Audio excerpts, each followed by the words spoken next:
Continuamos con más en la revista para hablar del caso de Nelson Mauriel, el vicepresidente del Club Blooming que fue asesinado afuera de su domicilio hace 2 semanas.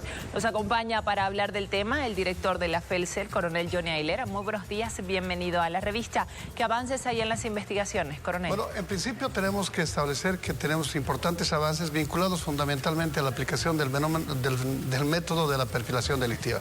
Esto quiere decir que a través de varios métodos, que no son solamente el estudio del escenario del hecho que nos permite y nos arroja importante información, también acudimos indudablemente a una serie de bases de datos que nos permite establecer las causales, el tipo y los motivos que hubieran generado este hecho. Tenía doble identidad, han descubierto. Cierto, y usted me hacía una importante referencia. Cuando hablamos de la doble identidad, es importante que nos refiramos fundamentalmente al, yo diría, al fenómeno de la mitomanía.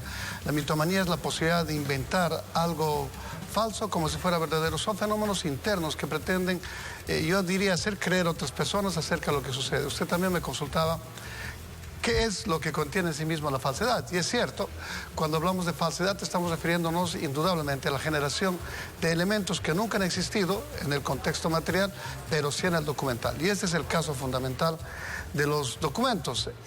Yo diría que pudiéramos hablar de un sujeto activo que viene a ser el señor Maiser y un sujeto pasivo que viene a ser la fe pública.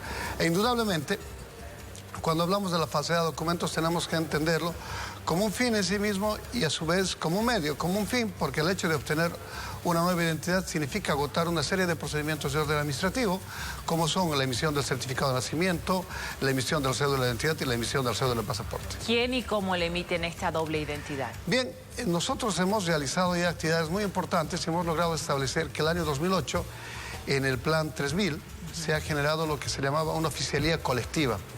Habían 3 oficiales de registro civil quienes, después de una muy somera explicación, entre comillas, otorgaban certificados de nacimiento. Este es el primero, con el cual luego se procede a inscribir en identificaciones y en varios documentos. Pero el último ha sido otorgado el año 2012, mediante el cual este individuo ha realizado, yo diría, por lo menos viajes que nos llaman la atención. Y digo que nos llaman la atención porque, claro, el hecho de utilizar documentación fraudulenta, pero además dirigirse a Panamá, a Brasil y Chile, mínimamente nos generan una suspicacia. Entonces, como Nelson Mauriel era la persona pública, el dirigente, el vicepresidente de Blooming que todos conocíamos, y como Nelson Maiser Espinato hacía actividades irregulares, ¿o han encontrado otras lícitas de por medio? Nosotros creemos que en ambas identidades las conductas del difunto no eran del todo transparentes. Y esto es evidente, pues encontramos en el caso del empleo de la identidad idónea, es decir, de la verdadera, que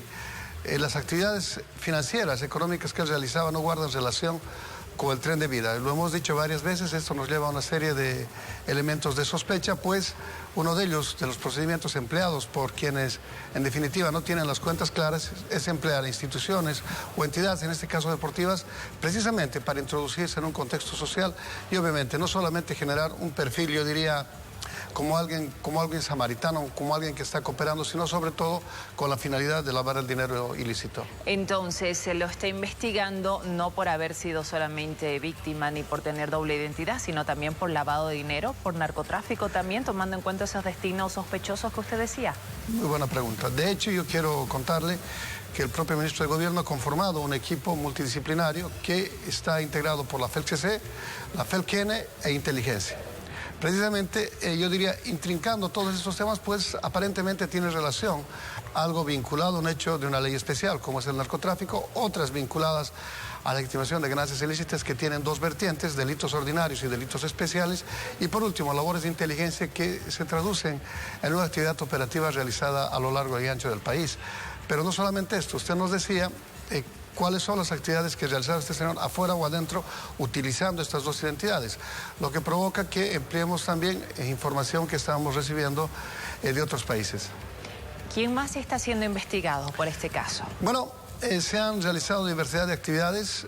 Desde luego que lo esencial y fundamental en el caso de la justicia ordinaria es establecer quién mató a este señor. Y cuando usted me pregunta quiénes más han investigado, bueno, un contorno, vamos a llamar económico y social, en el que el señor pudiera deber o en todo caso ser acreedor. Estas son las primeras motivaciones vinculadas desde el punto de vista del estudio del perfil criminal y claro, entonces no descartamos que sean ajustes de narcotráfico, móviles pasionales y móviles económicos.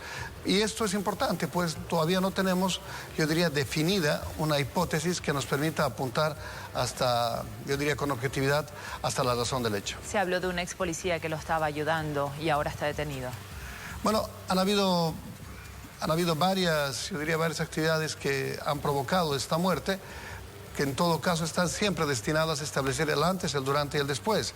Cuando hablamos del antes, efectivamente tenemos que referirnos a las gentes que les ayudaron a encubrir sus actividades delictivas, le proporcionaron los documentos fraudulentos, impidieron que sea detenido, que no cumpla la sentencia, etcétera. Varias cosas que tienen que ser analizadas, pero que en todo caso no forman parte de la estructura principal. La estructura principal ahora, Gabriela, es establecer precisamente al autor del hecho. Pero se va a abrir otras investigaciones tomando en cuenta, por ejemplo, de la doble identidad, segundo caso grave que conocemos. Primero fue con Montenegro, ahora fue con Nelson Mauriel. Instituciones que se ven implicadas también en estas irregularidades para cometer delitos. Cierto, ya se ha elevado un informe al fiscal. El fiscal ya ha dispuesto a la investigación. Producto de esta investigación ordenada por el fiscal departamental, ya hemos logrado discriminar qué documentos se extendieron, cómo, etcétera. Y aquí es importante la cooperación que hemos recibido de Migración, que de manera inmediata nos facilita los tráficos migratorios, que nos permite además establecer las relaciones, es decir, con quiénes viajó, a dónde viajó y en qué fechas. Y ahí hay una labor importante que está realizando AIRCOP. ¿Hay preocupación por lo que pueda implicar esto para la institución a la que él representaba, Blooming? ¿De alguna manera va a ser investigada las finanzas del club? A ver, primero que hay que establecer que el artículo 185 establece este nuevo delito, bueno, ni tan nuevo, ya inserto el año 1993, como quien usa, convierte y disfruta estos bienes. Pero existe un requisito, que es obviamente subjetivo, es decir, que no se puede materializar, es saber que estos dineros provienen de una actividad ilícita. Nosotros estamos en la firme creencia que el individuo, por lo menos de manera aparente, sorprendió a los directivos. Sabemos qué autoridad, qué directivo de la entidad lo introdujo, que él en principio ofreció durante esa presidencia, ofreció un alojamiento para un ciudadano panameño, para un jugador panameño, luego se fue adentrando más en el club, etcétera, y de hecho ha estado realizando labores, vamos a llamar de filantropía, que en todo caso hoy podemos decir con total certeza no tienen una base cierta. ¿Y las familias de Nelson Mauriel también está siendo investigada? ¿Ellos tenían o no conocimiento de dónde provenía tanto dinero? Bueno, hemos realizado actividades de investigación motivadas fundamentalmente por un hecho que sin duda es llamativo y que tiene que ser analizado desde la profundidad que se merece. Es el hecho de que horas después de la muerte se hubieran obtenido documentos y una computadora del escritorio del señor Muriel del círculo familiar más cercano. Esto es indudablemente llamativo y provocó que el fiscal y obviamente la autoridad judicial decidan por una intervención. En esta intervención se obtuvieron no solamente los documentos, sino también algunos bienes materiales, pues como habíamos dicho, la intención de la actividad hoy día investigativa, de acuerdo a la doctrina, es siempre perseguir las finanzas, porque allí vamos a conseguir, yo diría, la motivación real. ¿No hay más detenidos de su familia? ¿Han sido convocados quiénes? Bueno, han prestado declaraciones en su doble cualidad, es decir, de víctimas y de testigos. Es este rol el que nos permite adentrarnos en los fenómenos de distimia que tenía la persona que falleció, me refiero al señor Nelson Mauriel, y de allí logramos establecer, como usted sabe, actividades que ya no eran rutinarias, es decir, fenómenos de preocupación, etcétera, que indudablemente nos hacen asegurar que el señor ya había recibido una amenaza. Y aquí es importante el trabajo que estamos realizando, pues, si bien se contaminó el escenario del hecho producto no solamente de los fenómenos climatológicos, sino la participación, como le decía, del círculo familiar, estamos recurriendo a otras fuentes que ya son de carácter formal y que van a tener, estoy seguro, en las siguientes horas una base técnica muy importante. ¿Qué relación tenía con Julio Navia, este ex policía detenido por narcotráfico hace varios años? Bueno, he encontrado un informe que remite la FELCENE a diversas autoridades y vincula al señor Muriel con actividades desde el punto de vista vinculado al narcotráfico. Esas son conductas que no están siendo investigadas por nuestra unidad, por tanto no conocemos qué actividad se hubiera realizado en ese mundo del narcotráfico. ¿Qué toca ahora en la investigación? Bueno, nosotros ya tenemos una reconstrucción en 3D acerca del trayecto que ha tenido la víctima y el victimario. Y lo que toca sigue siendo pues lo esencial, detener al autor. ¿El autor creen que todavía está acá o habría fugado? ¿Sería nacional, extranjero? Se han realizado diversidad de estudios, insisto, vinculados fundamentalmente al perfil criminal. Ahora bien, este perfil tiene que tener siempre una motivación. ¿Quién mandó y por qué? Y luego, ¿quién ejecutó este hecho? Estas son actividades que todavía no están esclarecidas porque, como usted ve, día a día se van avanzando y se van tejiendo nuevas ramas que yo diría de alguna manera complican este tema. Bien, nos mantendremos atentos a los resultados que arrojen las investigaciones. Muchísimas gracias, coronel, por la entrevista. Continuamos con más.